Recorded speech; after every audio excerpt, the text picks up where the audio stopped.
Professor Yadav ने और श्री प्रकाश जी ने समय बहुत हो गया है और समय हो भी गया है, लेकिन अध्यक्ष और वरिष्ठ, मैं तो पिछली बार जब श्री प्रकाश जी का एक कार्यक्रम था तो उसमें अध्यक्ष भी नहीं था, वरिष्ठ ताकि नाते मुझे बाद में ही बुलाया गया और दुर्योग या संयोग ये रहा कि उस समय लाइट चली गई तो मोबाइल की रोशनी में मैंने अपना जो 20 का बता दिया। ये सहयोग है, लाइट है, समय निश्चित रूप से ज्यादा हो गया है। मैं अपनी बात बहुत संक्षेप में रखूंगा, इसलिए भी कि जो सारी बातें ऐसे अवसर पर होनी चाहिए थी पिता के भोजन के अवसर पर, वो सारी बातें लगभग हो चुकी है। और ये पहला मंच मैंने देखा कि जहां 3 लोग मंच पर थे, वक्ता, और 3 लोग मंच के नीचे थे। ये इस बात का भी प्रमाण है कि कितने लोग एक पुस्तक पर बोलना चाहते हैं या बोलने की इच्छुक है। क्योंकि देखिए, पुस्तक पर बोलना केवल पुस्तक पर बोलना नहीं होता है, बल्कि उसकी समग्रता में अपनी बात कहने का एक इच्छा भी होती है।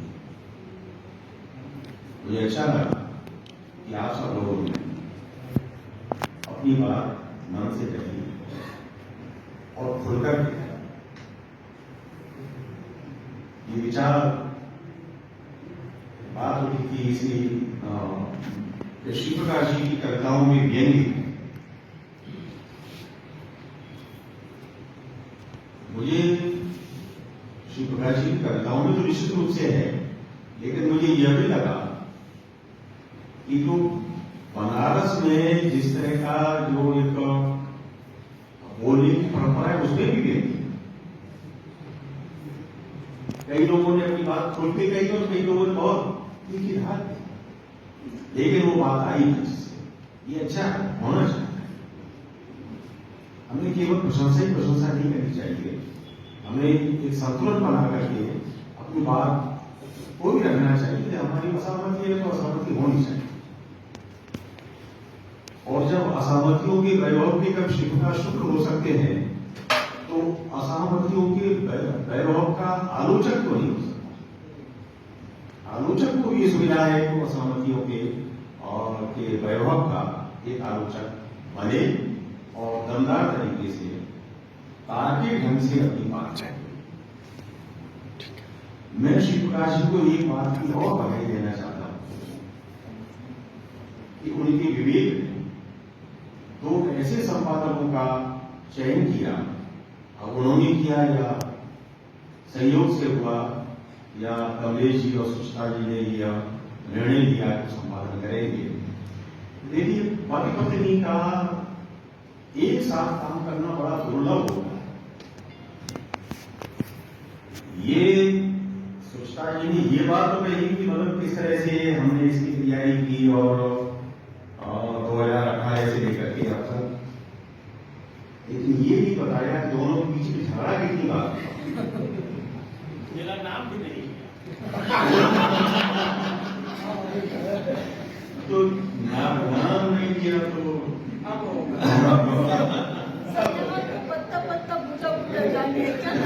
क्या नाम, क्योंकि पति पत्नी का साथ में काम करना बड़ा कठिन होता है। आप अपने कलीग के साथ काम कर सकते हैं, आप अपनी मित्र के साथ काम कर सकते हैं, बड़े मन से काम कर सकते हैं, लेकिन पत्नी के साथ काम करना तो दुर्लभ। तो एक तो इस बात के लिए बधाई आप दोनों को कि आपने ये रहस्य खोला नहीं कि कितनी बार झगड़ा आपका हुआ। और दूसरी बात कि श्री प्रकाश जी एक शनाख्त होने से बच गए। अब हिंदी में एक परंपरा चलने की है, बहुत से लोग ये बड़े बड़े घूम रहे हैं कि हमारी एक शनाख्त हो जाए। मैंने कई लोगों को कहा, उनका शनाख्त तो खाने में साहित्य में तो शनाख्त होगी। अच्छा, बड़े प्रफुल्ल भाव से घूम रहे हैं, वो कागजी अखबार पर एक 500-600 पेज का एक मोटा ग्रंथ आ जाता है शनाख्त के नाम से, संपादक भी खुश है और न्यायालय भी जिस तरह वो है तो परम प्रसन्न है। एक उपलब्धि यह एक विचारवान, दो आलोचक एक किताब का संपादन करें और अपने मन से ये संकोच में ये बात उन्होंने नहीं कही, लेकिन मैं जब इस किताब को पढ़ रहा था तो बार बार मेरे मन में ये बात आ रही थी कि संपादन का चयन किस प्रकार से होना चाहिए। जिस तरह से संपादन का, जिस तरह से लेखों का और जिस तरह से लेखों के संयोजन का आपने दायित्व का निर्वाह किया है वो आपकी बोले नहीं। ये किताब आलोचना की किताब है। संपादन तो आप देख रहे हैं पत्रिकाओं के, रोज हमारा पत्रिकाएं पढ़ते हैं और पत्रिकाओं में जब देखते हैं कि जो संपादन के नाम पे जिस तरह की चीजें परोसी जा रही हैं, संपादक को खुद भरोसा नहीं है कि लेखक ने लिखा गया है। बहुत सी चीजों को लेकर के आपके भी मतभेद हो सकते हैं, मेरे भी मतभेद हो सकते हैं। हमारे संपादक मित्रों से हम लोग कहते भी इस बात को कि आपने इस लेख को पढ़ा नहीं, क्या हाँ पढ़ा नहीं। मेल से आता है उसी का प्रेस को भेज देते हैं। इस किताब को पढ़ते हुए मुझे कहीं नहीं लगा, इस बात की मैं फिर से बधाई देना चाहता हूं। इस किताब को पढ़ते हुए मुझे बार बार ये लगा कि ये लेख पढ़े गए और ये लेख मांगे गए। इस पत्रिका का विद्याचल ने जिक्र किया सरकार, मैंने सबसे पहले फेसबुक पर ये लिखा कि बगैर मांगे आई हुई किसी भी रचना को मैं नहीं चाहूंगा। मुझे जिस तरह से पत्रिका निकालनी है और जिनसे लिखवाना है, मैं अपनी तरफ से उनसे संपर्क करूंगा और उनसे मांगूंगा और उनसे जो आएगा फिर छापूंगा अपने विवेक के अनुसार। लेकिन ये जो भर्ती की चीजें जो आजकल आ रही है, उन भर्ती की चीजों ने बड़ा नुकसान किया है और ये किताब इससे बची रही है और इन दोनों की वजह से, दोनों संपादक की वजह से मैं इसके लिए इनको बधाई देना चाहता हूं। श्री प्रकाश जी 60 के हो रहे हैं, हालांकि इनको देख के नहीं लगता ये 60 के हो रहे हैं, और वैसे भी कहा जाता है कि मर्द तो 60 पर पाका होता है। अब श्री प्रकाश जी पाठे होंगे कि नहीं होंगे, वो ऐसे ही मर्द बने रहेंगे, मैं तो यही चाहता हूं। लेकिन वो जिजीविषा और वो ऊर्जा जो रचनात्मकता के मूल वो इनमें बनी हुई है और मैं कामना करता हूं कि वो बनी रहे। इस किताब की एक और विशेषता मुझे यह लगी कि इसमें लगभग 27 के करीब लेख हैं और 3 कवियों की कविताएं इस तरह से 30 का 30 में, लेकिन आप देखिए कि 27 में से 15 युवा पीढ़ी के लोग। यहां इस बात का जिक्र आया था कि जो पुरानी पीढ़ी के लोग हैं या तो पुराने लेखों को भेज देते हैं या जो कहीं किसी पत्रिका में छप चुके हैं उन्हें नहीं, उनके पास पीडीएफ और कंप्यूटर में आजकल ये सारी चीजें होती हैं, तो उन्हीं लेखों को फिर से भेज देते हैं। 15 युवा लेखकों की ऐसी किताब में जो एक 59 वर्षीय कवि के मूल्यांकन पर लिखी, ये बड़ी बात है कि आपने पुरानी पीढ़ी को कम, युवा पीढ़ी को ज्यादा महत्व दिया, क्योंकि युवा पीढ़ी बड़ी सर्जनात्मक है। उन्हें भी जानता हूं और हमारे ज्ञानेश्वरी जी ने कहा है, एक ऐसा युवा आलोचक जिसमें प्रतिभा नहीं बल्कि मैं तो ये मानता हूं प्रतिभा का विस्फोट है। और प्रतिभा इसलिए भी है, प्रतिभा का विस्फोट इसलिए भी है कि मैंने इन्हें कभी उदास नहीं किया। ये जब भी मिलते हैं एक बच्चों जैसी मुस्कान इनके चेहरे पर होती है।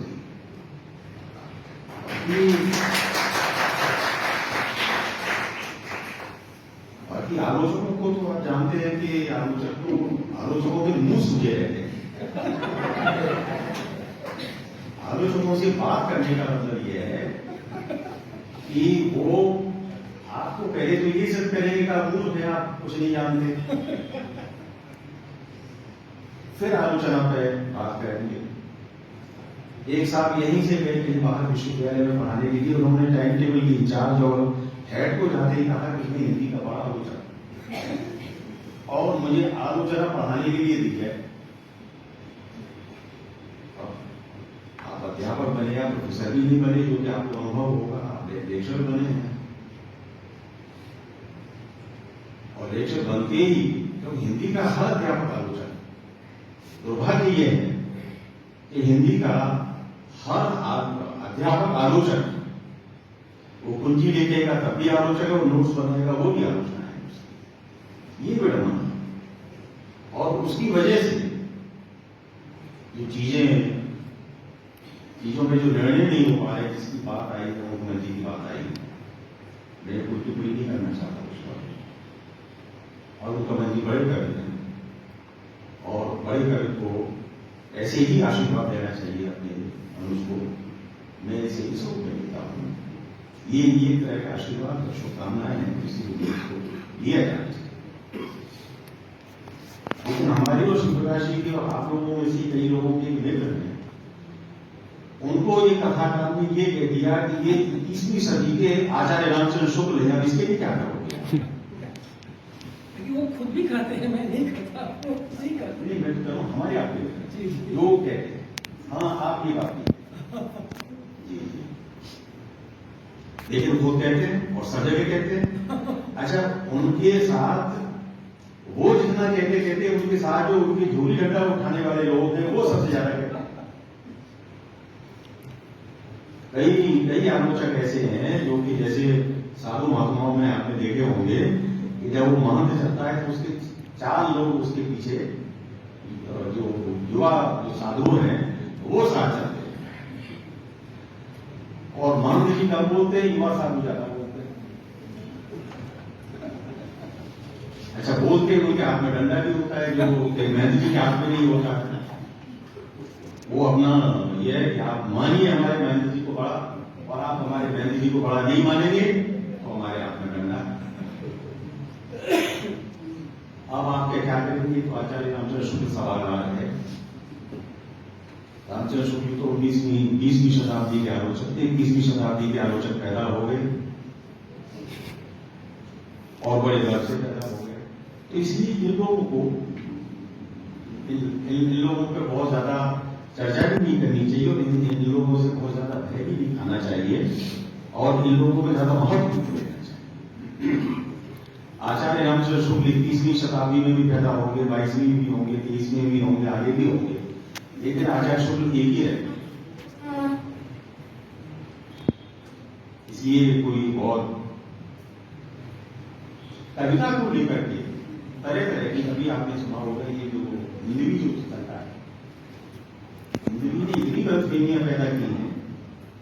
पहले तो उन्होंने बड़े बड़े लोगों के साक्षात्कार लिए, वो निश्चित रूप से बड़े साक्षात्कार थे, बड़े तैयारी के साथ।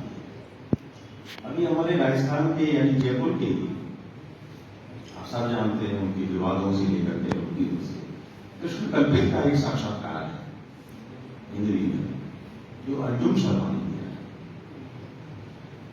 तो कृष्ण कल्पित से ये पूछा गया कि आप हमेशा विवादों में रहते हैं? यहां में रहता हूं कि आप अपने बारे में हमेशा ये कहते रहते हैं कि मैं हिंदी का सबसे बड़ा कवि हूं, कि मैं हूं। ये दूसरे नहीं मानते, लेकिन मैं मानता हूं कि मैं हूं।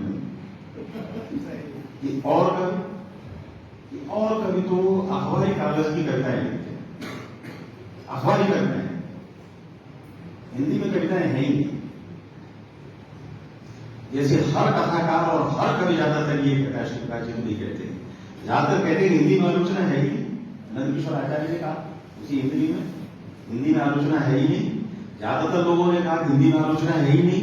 अरे हिंदी में आलोचना नहीं है, आए फिर हम लोगों को फोन करते हो कि ऐसा हम पे ले लो, भैया हम पे ले लो, तो क्यों परेशान करते हो? आप भी चेंज रिलीज हो और हमें भी चेंज रिलीज हो दो। यह हिंदी में आलोचना है ही नहीं। और आपकी इतनी महत्वपूर्ण रचना को किसी आलोचक की आवश्यकता नहीं है, तो फिर क्यों परेशान करते हो? क्यों रोजाना फोन करते हो हम पे लिखो? छोड़ो, हो गया आपका मूल्यांकन, आपने कर लिया। तीसरी बात उन्होंने बहुत बड़ी महत्वपूर्ण कही, उन्होंने कहा कि कोई कर अपने बारे में, कोई व्यक्ति अपने बारे में अपनी तारीफ करे या प्रशंसा करे तो ये मृत्यु के समान है। ये हमारे शास्त्रों में लिखा गया है। लेकिन कवि को ये छूट है, उन्होंने कहा कि कवि को ये छूट है, कवि को छूट है यानी मुझे छूट है, उन्हें छूट है, कृष्ण कवि को छूट है। तो ऐसे समय में मैं ये कहूं कि ऐसे अराजक समय में कि जहां हर रचनाकार अपने को बड़ा माने बैठा है, हर आलोचक को अपने को आचार्य रामचंद्र शुक्र माने बैठा है, ऐसी स्थिति में एक तटस्थ भाव से किसी कृति का आना और 60 वर्ष की उम्र तक एक कविता इस प्रकार से विधिवत ढंग से मूल्यांकन हो जाना, ये बड़ी बात है। और ये बड़ी उपलब्धि है। और इस बड़ी उपलब्धि के लिए मैं भाई श्री प्रकाश जी को जितनी बधाई देना चाहता हूं, उनसे ज्यादा ये संपादक को देना चाहता हूं कि उन्होंने बहुत मेहनत से इस कृति का संपादन किया। ज्ञानेन्द्र कवि जी ने, उनकी स्मृति इतनी तेज है, पहली बात तो ये कि उन्होंने पूरी किताब पढ़ी और पूरी किताब पढ़ने के बाद अपनी स्मृति का उनके हाथ में कोई पर्ची थी, मैंने कोई पर्ची ज्यादा रखता है। बगैर पर्ची के उन्होंने जिस तरह से वाक्यों का उल्लेख किया, कई निकले, कई आलोचना, ये बताता है कि एक कवि अपने अनुज कवि को या अपने बाद की पीढ़ी के कवि को किस तरह से पढ़ रहा है, कितनी गंभीरता से पढ़ रहा है। उन्होंने ये उम्मीद कि आगे की कविताएं किस तरह की होनी चाहिए। उन्होंने शिवराज जी से उम्मीद, दोनों बनारस के, गंगा दोनों को प्रिय, बनारस दोनों को प्रिय, जिसका उल्लेख किया है संपादक जी ने, वो मैं एक अनुरोध जरूर करना चाहूंगा कि इनका जो संपादकीय वो जरूर पढ़े, वो अद्भुत संपादक। इसका उल्लेख ज्ञानेन्द्र जी ने किया कि 28 साल की उम्र से उन्होंने कविताएं लिखी, कई कविता 28 वर्ष की और रेल में बैठे। आज आप देखिए कितने साल हो गए, 93 और 24 साल, 31 साल हो गए। 31 साल बाद भी वही बच्चा वंदे भारत पर टेढ़ा बैठा है, रोज घटनाएं घटती, किसी कवि को लगती होगी, किसी व्यक्ति को लगता ही होगा टेढ़ा वो पत्थर। लेकिन सवाल है वंदे भारत पे क्यों कहना है? मुझे ये लगता है कि वंदे भारत उसके लिए नहीं है, शायद इसलिए मन में विद्रोह है। वंदे भारत में वो बैठ नहीं सकता। वंदे भारत में वो तो क्या, मैं जब बैठता हूं तो मुझे शर्म आती है कि मैं किन लोगों के बीच में बैठा हूं। मुझे कोई अपना जैसा आदमी वहां दिखाई नहीं देता। एक अलग तरह की भद्र दुनिया है। हवाई जहाज की तो हम बात कहते हैं, चलो हवाई जहाज तो इसलिए वो जमीनी नहीं है, वो तो हवाई बातें हैं। तो हवाई बातें तो ठीक है, हम ये कहते हैं कोई किसी से बात नहीं करता, नहीं करे, लेकिन वंदे भारत तो जमीनी है, जमीन पे चलती है, उसमें तो एक संवाद होना चाहिए। जो सामान्य श्रेणियों में होता है, नहीं होता है, वो लौटा जहां कर कहता है, लेकिन मैं उसके बारे में ही सोच रहा था। इस पंक्ति पर आपने संवाद के उल्लेख किया, उसके 4 पंक्तियों का, उसमें चौथी पंक्ति यह है कि लेकिन मैं उस बच्चे के बारे में ही सोच रहा था। पत्थर लगा है, पत्थर लगने के बाद भी मैं उस बच्चे के बारे में सोच रहा था। यह बताता है कि कर्म आक्रोश और असहमति इस तरह से प्रिय, इसलिए जो असहमतियों के वैभव के कर्म की प्रकाश शालीनता से, कई बार और चुटकी हुई बात से, व्यंग्य के माध्यम से, कभी सीधे सीधे, कभी प्रतीकों के माध्यम से, कभी मिथकों के माध्यम से, कभी क्षीर सागर में नीर के माध्यम से, कभी पुराने महल के माध्यम से, तरह तरह से उन चीजों को लेकर के आते हैं, जो चीजें, जिन चीजों को हम देख रहे हैं या जो चीजें हमें विकसित कर रहे हैं। मैंने आपसे कहा था कि मैं लंबा भाषण नहीं दूंगा, क्योंकि अध्यक्ष का काम ये नहीं होता कि वो लंबा भाषण दे दे, क्योंकि अध्यक्ष को रोकने वाला नहीं होता इसलिए, लेकिन मैं उसका उपयोग नहीं करता। मैं अपनी बात समाप्त करता हूं और एक बार फिर आप सब लोगों को बधाई देता हूं इस बात के लिए कि आप इस तरह से इस किताब को पढ़ करके अपना मन और अपना मंतव्य यहाँ रखा। इस किताब को फिर से पढ़ें और फिर से पढ़ें, यानी इस विचार के संदर्भ में पढ़ें कि जो यहाँ प्रश्न उभारे गए हैं, उन प्रश्नों पर ये किताब